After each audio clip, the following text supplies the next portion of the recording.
ஓம் சக்தி அங்காளம்மா. ஓம் சக்தி அங்காளம்மா. ஓம் சக்தி அங்காளம்மா. உலகம் பிறக்க முன் ஒரு நாழி முன் பிறந்தால், கலியுகம் பிறக்க முன் கால் நாழி முன் பிறந்தால், சூரியன் சந்திரன் இல்லாத நாட்டிலே முந்தி பிறந்தால், மூவரை ஈன்றெடுத்தால், செத்து பிழைத்தால், சிவனுக்கே பாரியானால், மாண்டு பிழைத்தால், மறுரூபமான மாயசக்தி எங்கள் ஆதிசக்தி, எங்கள் அங்காள பரமேஸ்வரி. இந்த மாதம் மாசி அமாவாசை. இந்த மாதத்தில் ஊஞ்சல் உற்சவம் கிடையாது. அதற்கு பதிலாக அம்மா வீதி உலா வருவாங்க. இந்த 13 நாளும் ஒவ்வொரு நாளையும் ஒவ்வொரு வாகனத்தில் வருவாங்க. சிம்ம வாகனம், ரிஷப வாகனம், பூத வாகனம், ஆண் பூத வாகனம், பெண் பூத வாகனம், இந்த மாதிரி பார்த்தா யானை வாகனம், இந்த மாதிரி நிறைய வாகனங்கள் இருக்குது. இந்த 13 நாளும் வருவாங்க. தெப்பல்லையும் வருவாங்க அம்மா ஏன்னா இந்த ஊர்வலம் வந்தால் தான் மக்கள் எந்த மாதிரி இருக்கிறாங்க அப்படிங்கிறதுலாம் தெரிய வரும். அதனால் இந்த மாதத்தில் ஊஞ்சல் உற்சவம் இல்லையே அப்படின்னு நினைக்கிறீங்க. ஊஞ்சல் உற்சவம் இல்லை, அதற்கு பதிலாக சக்தி கிரகம் ஏதாவது ஒவ்வொரு நாளும் என்னென்ன நடக்கும், நிகழ்ச்சிகள் நடக்கும் அப்படிங்கிறதெல்லாம் நான் கொடுத்துட்டு வந்துட்டுருக்கேன். முதல் நாள் பார்த்திங்கன்னா அம்மாவுடைய சக்தி கிரகம் எழுப்போம். வெள்ளிக்கிழமை இரவு நைட்டு. அது இந்த ஊஞ்சல் தாளாட்டுறதுக்கு உண்டான சமம். ஒரே நபர் சக்தி கிரகம் எடுப்போம். அந்த முதல் நாள் கொடியேற்றம் நடைபெறும். இரவு 8 மணிக்கு தான் கொடியேற்றம் நடைபெறும். எல்லா கோயிலும் பார்த்திங்கன்னா பகலில் தான் நடத்துவாங்க. இந்த அம்மாவுடைய கோயிலில் இரவு 8 மணிக்கு கொடியேற்றம் நடைபெறும். மறுநாள் சனிக்கிழமை காலையில் பார்த்திங்கன்னா 10 மணிக்கு மயான கொள்ள விடுவோம். அது சிறப்பாக இருக்கும். அதுவும் பார்க்கலாம். அது ஞாயிற்றுக்கிழமை பார்த்திங்கன்னா அமாவாசை வந்துடுது. அந்த அமாவாசைக்கு சாமியுடைய தரிசனம் வரும். அது மூலம் பார்த்திங்கன்னா வெளியில் அந்த ஆண்பூத வாகனத்தில் அம்மா வீதி உலா வருவாங்க. அது மாதிரி பார்த்திங்கன்னா ஒவ்வொரு நாளும் 12ஆம் தேதி பார்த்திங்கன்னா தீமிதி திருவிழா. நிறைய பேர் மாலை போட்டுட்ருப்பீங்க. அன்றைக்கி தீமிதி திருவிழாவில் கலந்துக்கலாம். செவ்வாய்க்கிழமை வருது. 14ஆம் தேதி பார்த்திங்கன்னா தேர் வடம் பிடித்தல். 14ஆம் தேதி வியாழக்கிழமை தேர் இழுக்கலாம். மதியம் அதாவது சாயந்தரம் 3 மணிக்கு மேலே தேர் இழுப்பாங்க. 17ஆம் தேதி பார்த்திங்கன்னா தெப்பல் உற்சவம் குளத்துலேயே தெப்பலை அலங்கரித்து அப்படியே தெப்பலை இது பண்ணுவோம். அதுவும் சிறப்பாக இருக்கும்.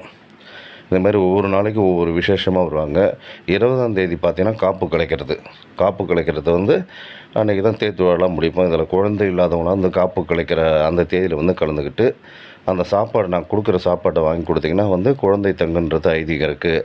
அதே மாதிரி மயான கொள்ளையில் கூட நீங்கள் அந்த சாப்பாடு குழந்தை இல்லாதவங்க சாப்பாடு வாங்கி சாப்பிட்லாம்.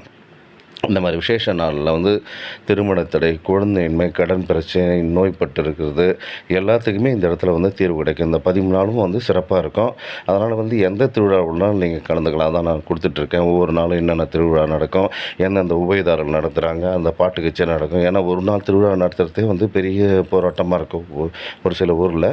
நாங்கள் பார்த்திங்கன்னா 13 நாளும் 13 திருவிழாவாக நடத்துவோம். அதுவும் பாட்டு கச்சேரி, கரகாட்டம், ஒயிலாட்டம், மயிலாட்டம் எல்லாமே நடக்கும். வான வெடிக்க 13 நாளும் சிறப்பாக இருக்கும். இந்த 13 நாளும் பார்த்திங்கன்னா அமாவாசை மாதிரி 13 அமாவாசையாக இருக்கும். சிறப்பாக இருக்கும். ஒவ்வொரு நாளும் ஏன்னா அந்த அவங்களுடைய தோஷம் விலகிறது. பிரம்மகத்தி தோஷம் சிவனுக்கு விலகிறது. இவங்களுக்கு அம்மாவுக்கு அந்த கிழவி ரூபமான அந்த ரூபத்தில் மாறுவாங்க. அதுதான் ஏன்னா அந்த தேர் எல்லாம் சிறப்பாக எடுத்து செய்வாங்க. மரத்தேர் ஆண்டுதோறும் வருஷத்துக்கு ஒரு தடவை புதிய தேர் தான் செஞ்சிட்ருக்கோம். ஏன்னா ஒரு சில கோயிலில் பார்த்தீங்கன்னா ஏற்கனவே இருக்கிற தேரை தான் எடுத்துகிட்டு வருவாங்க. இங்கே அப்படி கிடையாது. அந்த மரங்களால் செய்யப்பட்டு அந்த தேரை அழைச்சிட்டு வருவாங்க. தெப்பல் பார்த்திங்கன்னா தண்ணி குளத்தில் கம்மியாக இருந்தாலும் தண்ணியை ஊற்றி அதுக்கப்புறம் தெப்பலை அதை அலங்கரித்து அவ்வளோ சிறப்பாக பண்ணிட்டு வருவோம். இது எல்லாமே நீங்கள் பார்த்துருக்க மாட்டீங்க. ஏன்னா அமாவாசைக்கு வருங்க ஊஞ்சல் தாளாட்டம் மட்டும்தான் பார்ப்பீங்க. இதெல்லாம் பார்க்கக்கூடிய உங்களுக்கு அற்புதமான வாய்ப்புகளை நான் கொடுத்துட்ருக்கேன். இதெல்லாம் பாருங்கள். பார்த்தீங்கன்னாவே உங்களுக்கு எல்லாத்துக்கும் தோஷமும் விலகிற மாதிரி இருக்கும். இந்த கோயிலுக்கும் சேர்ந்த மாதிரி இருக்கும். பரவாயில்ல, அந்த அம்மாவுக்காக ஒரு விழா நடத்துகிறாங்க. அந்த விழாவில் நாமளும் கலந்துக்கலாம். நீங்கள் எந்த விழாவில் ஒன்றாலும் கலந்துக்கலாம். இதுதான்றதில்ல. இந்த 13 நாளும் அந்த அளவுக்கு சிறப்பாக இருக்கும். ஏன்னா நீங்கள் வரவங்க எந்த அளவுக்கு வரணுமோ நேர்த்தி கடன் வச்சுக்கிட்டு வாங்க. இந்த அம்மா இந்த வருஷம் நான் வந்துகிட்டு இருக்கேம்மா, அதாவது இந்த ஆண்டு முழுதும் வர முடியாதவங்க கூட இந்த மாதத்தில் கலந்துக்கிறது சிறப்பு ஏன்னா வரணும்னு நினச்சிருந்தேன், வர முடியல. அதனால் இந்த மாதமாவது வரமா அப்படின்னு சொல்லிட்டு அமாவாசையில் இந்த மாசி மாதம் தேய்திருவிழாவில் உங்களுடைய பங்களிப்பு எதை வேணாலும் இருக்க அன்னதானங்கள் போடலாம், மோர் பந்தல், தண்ணீர் பந்தல் எதை வேணாலும் வைக்கலாம். நீங்கள் வந்து சிறப்பாக வந்து செஞ்சுட்டு வரலாம். இந்த வீடியோ வருதுனாவே புதுசாக வருது அப்படின்னு சொன்னால் நீங்களாம் வரணும் அப்படின்றதுக்காக தான் அம்மா விடுப்பு வைக்கிறாங்க. நீங்களாம் வாங்கன்னு சொல்லிட்டு கூப்பிட்றாங்க. இல்லைனா இந்த வீடியோலாம் வராது.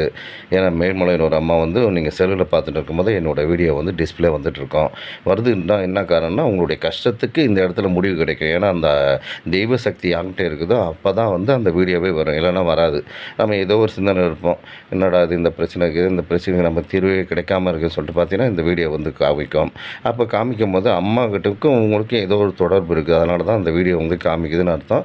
அதனால் இந்த கோயிலுக்காக வர்றதுக்கு ட்ரை பண்ணி பாருங்கள். ஏன்னா இப்போ நிறைய கோயம்புத்தூர், நிறைய திருச்சி, வெளி மாவட்டங்கள்லேருந்து எல்லாமே பார்த்துட்டு இருப்பீங்க. பார்த்துட்டு இருக்கும்போது அம்மா வந்து ஏதோ ஒரு தகவல் நமக்கு கொடுக்குறாங்க. ஏன்னா உங்களுக்கும் அம்மாவுக்கும் உள்ள தொடர்பு இருந்தால் தான் அந்த வீடியோ வரும், இல்லைன்னா வராது. நம்ம ஏதோ ஒரு கஷ்டத்துக்காக பார்த்துட்டு இருக்கும்போது தான் நமக்கு இந்த அம்மா வந்து நமக்கு காட்சி தருவாங்க. ஏன்னா அந்த கலியுகத்துக்கு அவங்க தான் தெய்வம். அதனால் வந்து மலையனூர் அம்மா வந்து எல்லாத்துக்குமே ஒரு சிறப்பாக தெரியும். ஏற்கனவே மலையனூர் அம்மா வந்து அங்காள பரமேஸ்வரி உங்களுக்கு தெரிஞ்ச இது தான். அதனால் இந்த இடத்துக்கு சரி மறுபடியும் நம்மளுக்கு வந்து கூப்பிட்றாங்கன்னு நினச்சிட்டு நீங்கள் வரலாம். வந்து இந்த இடத்துல வந்து ஏன்னா தகவல் வந்து அம்மா மூலியமா தான் உங்களுக்கு தெரியப்படுத்துவாங்க. ஏன்னா அவங்கள வந்து வான்னு யாரும் கூப்பிட மாட்டாங்க. நம்ம வந்து தகவல் தெரிவிக்கும்போது ஏதோ நமக்கும் அம்மாவுக்கும் ஏதோ ஒரு தொடர்பு இருக்குது. அதனால் இந்த இடத்துக்கு போவோம். போயிட்டு இந்த தேர் திருவிழா விசேஷத்தில் கலந்துக்கோ, அம்மா இந்தமாரி கஷ்டத்தோடு வந்திருக்கிறோமான்னு சொல்லிட்டு வாங்க. அதனால் இந்த தேர் திருவிழாவில் எந்த நாள் தேர் திருவிழாவிலும் நீ கலந்துக்கலாம். எல்லாமே சிறப்பாக தான் இருக்கும். அதை நான் கொடுத்துக்கிறேன். அதான் முக்கிய திருவிழாக்கள்லாம் சிறப்பாக இருக்கிறது தான் அந்த டேட்டை கொடுத்துருக்கேன். அதனால் அந்த டேட்டில் வந்து கலந்துக்கிட்டு அம்மா இந்த மாதிரி பிரச்சனை இருந்துட்டுருக்குமா, இந்த பிரச்சனை நான் விடுபடணுமா அப்படின்னு சொல்லிட்டு வேண்டிக்கிட்டே வாங்க. வந்தீங்கன்னா உங்களுக்கு வந்து அதனுடைய பலன் வந்து கிடைக்கும். ஒரு ஆண்டுக்கு உண்டான பலன் வந்து ஒரு நாளில் கிடைச்சிரும். ஏன்னா 365 நாள் வந்து நம்ம வந்து ஒரு வருஷம்னு சொல்கிறோம். அவங்களுக்கு ஒரே நாள் தான். ஒரே நாள் அவங்க கண் திறந்து பார்த்தா போதும், அந்த ஒரு வருஷத்துக்கு உண்டான பலன் வந்து கிடைச்சிரும். ஏன்னா மனிதனுக்கு மட்டும்தான் வந்து ஒரு வருஷம் அவன் நடக்கிறதுக்கு எழுந்து நடக்கிறதுக்கு உண்டான இது எல்லாமே இருக்குது. அந்த பிறவி மற்ற எந்த பிறவிகளுக்கும் கிடையாது. ஏன்னா நீங்கள் எல்லா பிறவியும் எடுத்து பாருங்கள், எல்லாமே பிறந்தவுடனே உடனே எழுந்து நடக்க ஆரம்பிச்சிடும். என்ன காரணம்னா அதனுடைய குணாதிசயங்கள் வேறு. மனிதனுக்கு மட்டும்தான் ஒரு வருடங்கள் ஆகிறது. அதனால் உங்களுடைய பிரச்சனைலாம் வந்து ஒரு வருஷத்தில் உள்ள பிரச்சனை ஒரே நாளில் தீர்ந்து கிடைச்சிடும். நம்ம இடத்துல விழுந்து கிடக்கிறவங்க இந்த இடத்துல வரும்போது நிச்சயமாக வந்து அம்மா வந்து கை தூக்கி உங்களை நிறுத்தி வைப்பாங்க. நான் இருக்கிறேன் அப்படின்னு சொல்லிட்டு சொல்லுவாங்க. அதனால் கஷ்டங்கள் பிரச்சனைகள் இருக்கிறவங்க இந்த இடத்துக்கு வந்து போனால் தெரியும். ஏன்னா முதல் சக்தி பீடமே இதுதான். 51 சக்தி பீடங்களில் முதல் சக்தி பீடம்னு பார்த்தீங்கன்னா மேல்மலையின் ஒரு அம்மா தான். அதுக்கப்புறம் தான் மற்ற சக்தி பீடங்கள் எல்லாம். ஏன்னா ஆதிசக்தியாக முதல்ல பிறக்கிறாங்க. அதுக்கப்புறம் வந்து தாட்சாயினி அந்த தக்கனுடைய தவத்தில் வந்து அந்த ஆதிசக்தி தனக்கு பெண்ணாக பிறந்தால் நல்லா பவர் கொடுன்னு சொல்லிட்டு அவன் தாட்சாயினி என்ற பெண்ணை வந்து 60 பெண்கள் வந்து அவனுக்கு தக்கனுக்கு அதில் ஒரு பெண் தான் வந்து தாட்சாயினியாக பிறப்பாங்க. தாட்சாயினி வந்து சிவனை வந்து அழைக்காததால் என்ன பண்ணுவாங்க, யாக குண்டத்தில் விழுந்துருவாங்க. அந்த யாக குண்டத்தில் விழுந்த உடனே தான் என்ன பண்ணுறாரு, மறுபடியும் திருப்பி வந்து சிவன் தனித்து இருக்கிறாருன்னு தான் மீண்டும் வந்து மீனவ பெண்ணாக பிறந்து சிவனை மனம் முடிக்கிறாங்க. அதனால் பல கஷ்டங்களுக்கு விடுதலை ஆகும். இன்றைக்கி பரிகார ஜோதிடர்கள்லாம் பார்த்தீங்கன்னா மேல்மலையில் இருப்பாங்க. அங்கே வந்து உங்களுக்கு நிச்சயமாக ஒரு நல்ல பலன் கிடைக்கும். ஏன்னா மிகவும் சக்தி வாய்ந்த அம்மன் சொல்லிட்டு அம்மாவே சொல்லி அனுப்புகிறாங்க. நிறைய பேர் வந்து கலந்துக்கிறாங்க. அதனால் வந்து இந்த இடத்துல வந்து போனீங்கன்னா தான் உங்களுக்கு மாற்றங்கள் தெரிய வரும். மலையனூர் சென்று வந்தால் மாற்றங்கள் வரும், திருப்பதி சென்று வந்தால் திருப்பங்கள் வரும். இது உண்மையான விஷயம். ஏன்னா இப்போ பார்த்திங்கன்னா சிவன் கோயிலுக்கு வந்து திருவண்ணாமலை அதிகமாக கிரிவலம் வந்துட்டுருக்காங்க. அதேமாதிரி அமாவாசைக்கு மேல்மலையனூரில் வந்து ஊஞ்சல் தாலாட்டு பார்க்கறதுக்கு அதிகமாக மக்கள் கூட்டம் வந்துட்டுருக்கு. அடுத்து திருப்பதி போய் வராங்க. இது எல்லாம் வந்து காரணம் என்னென்னா அவங்க தான் நம்மளை காப்பாற்ற முடியும். வேறு எந்த சக்தியாலும் நம்மளால் காப்பாற்ற முடியாது. ஆனால் தெய்வ சக்தியை வந்து இந்த கலியுகத்தில் வந்து எல்லாருமே பிடிச்சிக்குங்க. குல தெய்வத்தை பிடிச்சிங்க.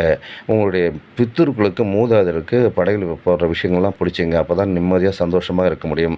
இன்றைக்கி குலதெய்வத்தை வந்து தொலைச்சிட்டு இருக்காங்க. குலதெய்வ கோயிலுக்கே போகாமல் கடைசியாக வந்து பிரச்சனை, திருமண தடை, எதிலும் தொழில் தடை எல்லாமே தடையாக இருக்கிறது போது தான் தேடும் போது தான் அவங்க குலதெய்வம் எங்கன்னு பார்த்தா குலதெய்வம் இருக்கிறது தெரியாமல் இருக்குது. அதனால் வந்து நிறைய பேர் சாமியை பிடிச்சிங்க அந்த கலியுகத்துக்கு. மாதம் எந்தெந்த நாளில் என்னென்ன திருவிழா வருதுன்னு இங்கே தொடர்ச்சியாக கொடுத்துட்டு வந்துட்டுருக்கேன். அந்த தேதிகளை பாருங்கள், அந்த திருவிழா யார் நடத்துகிறான்னு பாருங்கள். எல்லா நாளும் வந்து அதனால் அந்த காலத்தில் பார்த்திங்கன்னா நாங்கள் ஊர் மக்கள் வந்து திருவிழா நடத்தும்போது அக்கம் பக்கத்து ஊர் தான் கொடுங்குப்பம், தாயனூர், இங்கே நயினாருங்க, ரெட்டியாருங்க இவங்கெல்லாம் உதவி பண்ணி தான் இந்த கோயிலே வந்து நாங்கள் இந்த அளவுக்கு வந்து வளர்ச்சி அடைகிறதுக்கு அவங்களாம் ஒரு காரணமாக இருந்தாங்க. அதனால தான் இந்த கோயில் வந்து அவங்க மூலியமா நிறைய நிதி உதவி கொடுத்தாங்க. இப்போ வந்து வெளியிலேருந்து நிறைய நிதி உதவி நடத்துகிறாங்க, தேர் திருவிழாலாம் நடத்துகிறாங்க. அதான் நான் உபயதாரர்கள் யார் யார் அப்படின்றதெல்லாம் நான் கொடுத்துட்ருக்கேன். பின்னாடி தொடர்ச்சியாக கொண்டுட்டு வருவேன் யார் யார் உபயதாரர் கொடுத்தாங்க, என்னென்ன பண்ணிட்டு வராங்கன்னு.